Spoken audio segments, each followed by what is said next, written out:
Aujourd'hui, je suis mort. Peut-être que c'était hier, je ne sais plus vraiment. Je devrais dire décédé ou utiliser d'autres formules plus douces, plus appropriées, moins brutales, mais la réalité est la même. Je suis mort et je ne m'y attendais pas. C'est arrivé comme ça. C'était un jour comme les autres, pourtant, il ne faisait ni plus beau, ni plus gris, le soleil était là, haut dans le ciel, et je n'ai pas vu de différence avec les autres jours de ma vie. Comment aurais-je pu savoir que ce jour-là serait mon dernier jour? Sait-on jamais que l'on va mourir quand on entr'ouvre ses yeux aux premières lueurs du matin? C'était pourtant un matin comme tous les autres. Passé la léthargie du sommeil, je m'étais éveillé tranquillement aux côtés de ma femme. J'entendais le souffle régulier de sa respiration. J'ai toujours aimé l'écouter et la regarder dormir. Mon premier regard était toujours pour elle.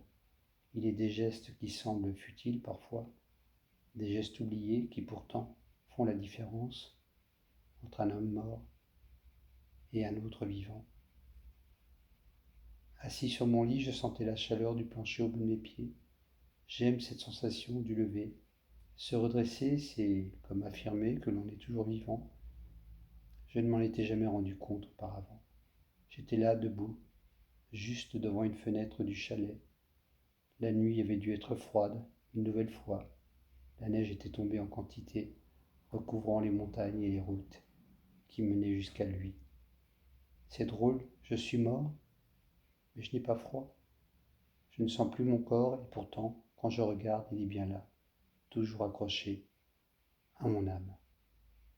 On croit toujours que la mort est froide, désagréable et même brutale. Elle l'est sans doute parfois, mais pas là. Voilà pour cette petite lecture d'un extrait de mon recueil Tous quelqu'un, tous poètes.